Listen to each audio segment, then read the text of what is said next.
प्यारे बच्चों, सुप्रभात। जैसा कि आप सभी को पता है कि हमने पार्ट 4 की कठपुतली की पिछली 2 वीडियो में इसके शब्दार्थ, प्रश्नोत्तर और इसकी व्याख्या पर चर्चा कर ली है। तो आज हम इस वीडियो में इसकी भाषा की बात पर अध्ययन करेंगे।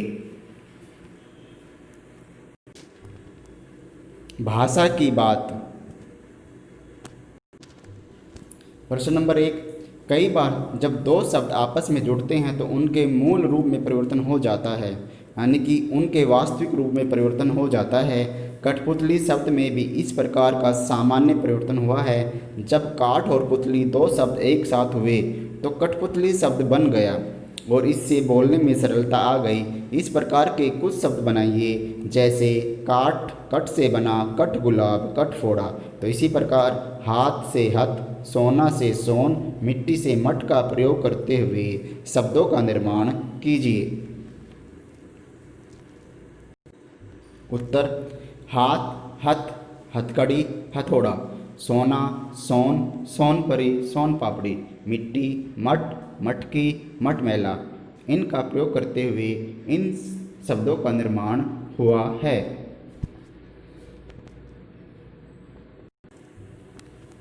प्रश्न नंबर 2। कविता की भाषा में लय या तालमेल बनाने के लिए प्रचलित शब्दों और वाक्यों में बदलाव होता है। यानी कि जब हम कोई कविता या कोई पद्य लिखते हैं तो उसको लिखने के लिए उसमें प्रयोग किए जाने वाले शब्दों और वाक्यों में बदलाव हो जाता है। जैसे आगे पीछे अधिक प्रचलित शब्दों की जोड़ी है, यानी कि जब भी हम आगे पीछे का प्रयोग करते हैं तो इसी तरह से इसका प्रयोग करते हैं। लेकिन कविता में पीछे आगे का प्रयोग हुआ है, लेकिन कविता में आगे पीछे को बदलकर पीछे आगे किया गया है। इससे आगे का बोली ये धागे से ध्वनि का तालमेल है, अर्थात ये दोनों शब्द राइम्स बन गए हैं। इस प्रकार के शब्दों की जोड़ियों में आप भी परिवर्तन कीजिए। तो अतः इस प्रकार की जोड़ियों में भी आप भी परिवर्तन करके देखिए।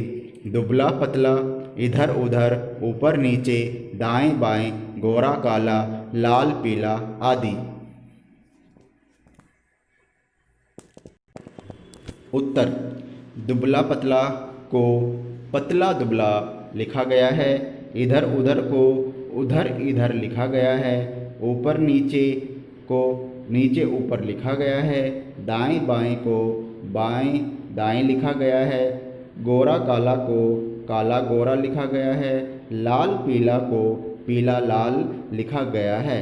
अर्थात इन शब्दों के क्रम को बदल दिया गया है। अंतिम शब्द को पहले और पहले शब्द को अंतिम रूप दिया गया है। तो इसलिए इन शब्दों में एक नया परिवर्तन हुआ है। तो इस प्रकार से कवि ने कठपुतली कविता में शब्दों का प्रयोग किया है।